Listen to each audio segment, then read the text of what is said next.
जय हिंद दोस्तों।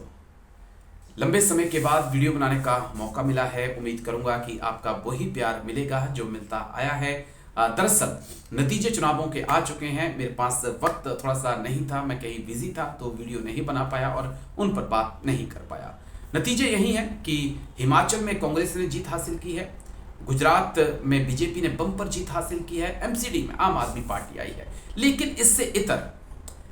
इससे इतर जो है वो 7 जगह पर उपचुनाव हुए थे, उसमें 5 जगह पर बीजेपी को हार मिली है। और क्या हिमाचल में हार, एमसीडी के चुनावों में हार और उसके बाद उपचुनावों में 5 सीटों पर हार इस बात के संकेत हैं कि बीजेपी का डाउनफॉल, प्रधानमंत्री मोदी का डाउनफॉल शुरू हो चुका है और प्रधानमंत्री मोदी, गृह मंत्री अमित शाह सिर्फ गुजरात तक सीमित रह चुके हैं। मैं ऐसा क्यों बोल रहा हूं, आप इस वीडियो को सुनिए। प्रधानमंत्री मोदी का जीत के बाद ये बयान अपने आप में इशारा कर रहा है कि इस बात का अंदेशा प्रधानमंत्री को भी है कि कर रहे हैं, क्योंकि अब जुल्म बढ़ने वाला है।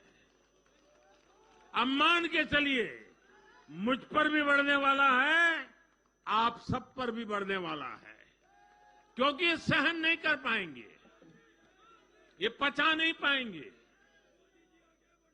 और उसका जवाब यही है, हमें अपनी सहन शक्ति बढ़ाना है।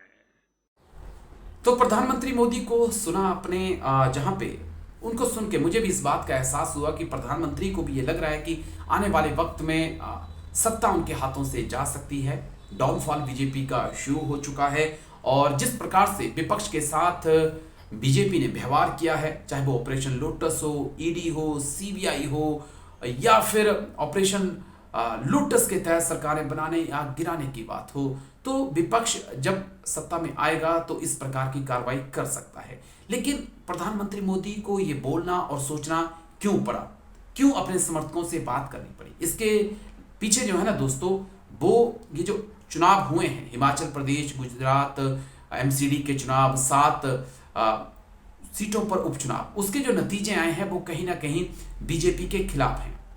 आप बेशक मीडिया में आप देख रहे होंगे कि बीजेपी की बड़ी जीत बताया जा रहा होगा, कहा जा रहा होगा कि मोदी का मैजिक अभी भी चल रहा है, मोदी है तो मुमकिन है। लेकिन सच्चाई ये है कि गुजरात में एक बड़ी जीत के अलावा और कुछ बीजेपी के हाथ नहीं लगा है। तो सवाल इस बात का कि क्या मोदी मैजिक अब गुजरात तक सीमित होने लगा है या फिर दूसरी जगह पर भी मोदी मैजिक है? देखिए आप, गुजरात में बहुत अच्छी जीत बीजेपी ने हासिल की और उसका श्रेय प्रधानमंत्री मोदी को जाता है, क्योंकि उनके चेहरे को आगे रखकर चुनाव लड़ा गया। कह सकता हूं कि 1.5 से 2 महीने प्रधानमंत्री मोदी ने गुजरात में लगा दिए, उसके बाद इतनी बड़ी बम्पर जीत बीजेपी को मिली और प्रधानमंत्री मोदी का चेहरा वहां पर आगे था। लेकिन दूसरी तरफ अगर आप जाएंगे, हिमाचल प्रदेश को देखेंगे तो वहां पर भी जयराम ठाकुर की चर्चा नहीं थी, बीजेपी के कामों की चर्चा नहीं थी। चर्चा सिर्फ प्रधानमंत्री मोदी की थी और उनके भाषणों की थी।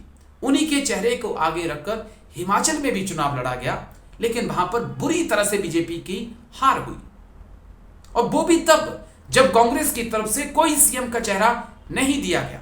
उसके बाद भी अगर हार होती है बीजेपी की तो कहीं ना कहीं ये प्रधानमंत्री मोदी के जो मोदी मैजिक है उसके कम होने के या उसकी ढलान के संकेत है।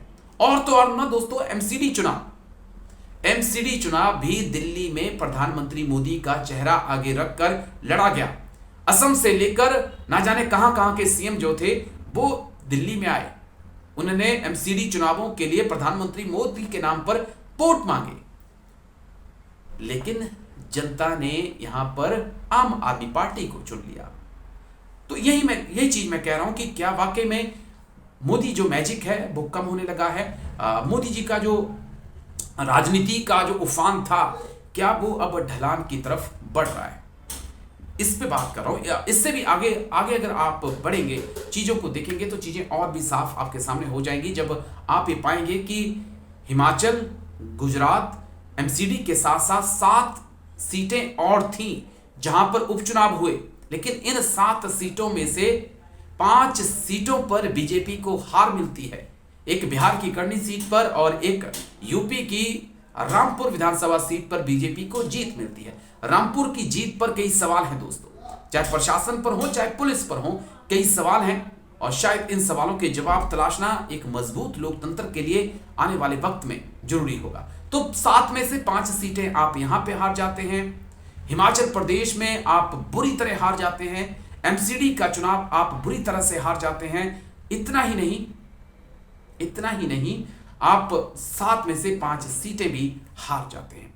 तो यही इसी बात के संकेत हैं कि इन तमाम जगहों पे प्रधानमंत्री मोदी का चेहरा रख के चुनाव लड़ा गया था, लेकिन यहाँ की जो हार थी उसने बता दिया कि प्रधानमंत्री मोदी का जो जादू है वो फीका पड़ रहा है।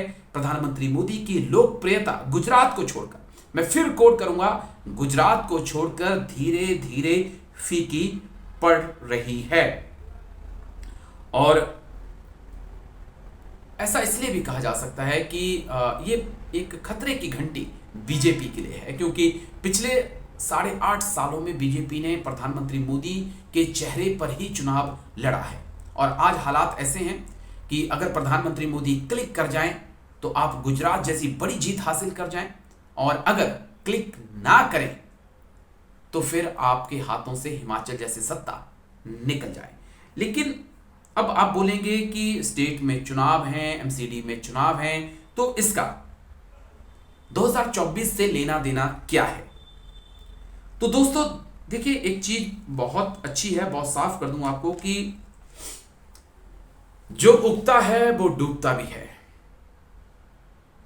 जो दिन के बाद रात, रात के बाद दिन जरूर होता है। तो बीजेपी के साथ भी यही हो रहा है और इस बात का एहसास प्रधानमंत्री मोदी को हो चुका है। आपने जो वक्तव्य सुना वो इस बात के संकेत दे रहा है, क्योंकि खतरे की घंटी वाकई में अब प्रधानमंत्री मोदी के लिए, बीजेपी की सत्ता के लिए बज चुकी है। आप कहेंगे कि ऐसा कैसे हो सकता है, क्योंकि तमाम राज्यों में बीजेपी की सरकार है। लेकिन जब आप गौर से इंडिया के मैप को देखेंगे, नक्शे को देखेंगे, तो आप पाएंगे कि सिर्फ 2 ही राज्य तो हैं बीजेपी के पास। नॉर्थ ईस्ट को छोड़ दें, वहां पे कम सीटें हैं, कोई ज्यादा इफेक्ट नहीं है, कहीं से 1 सांसद आता है, कहीं से 2 आते हैं, कहीं से 3, ज्यादा से ज्यादा।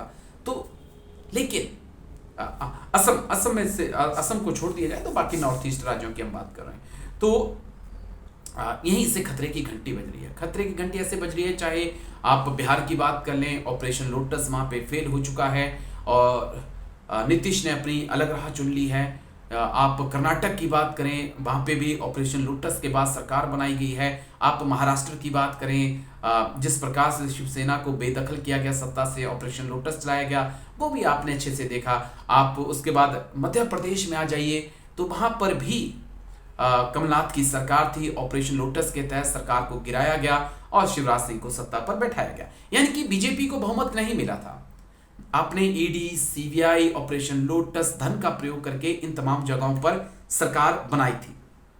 और अब जो वोटर है वो भी इन चीजों को देख रहा है कि डबल इंजन की सरकार का मतलब ये नहीं है कामयाबी। और जिस प्रकार से अगर ऑपरेशन लोटस के तहत सरकारें बनाई जा रही हैं, जनता समर्थन किसी और को दे, आप खरीद के किसी और की सरकार बना दें, तो इसका भी एक बड़ा इंपैक्ट जो है 2024 में पड़ेगा। तो 2 स्टेट बीजेपी के पास हैं, जिसमें चाहे गुजरात की बात करें, यूपी की बात करें, इसके अलावा कोई हिंदी बेल्ट में बड़ा स्टेट नहीं है जहां पर अपने दम पर बीजेपी ने सरकार बनाई हो। वो बात अलग है कि ऑपरेशन लोटस के दम पर सरकारें बनाई और गिराई गई हैं।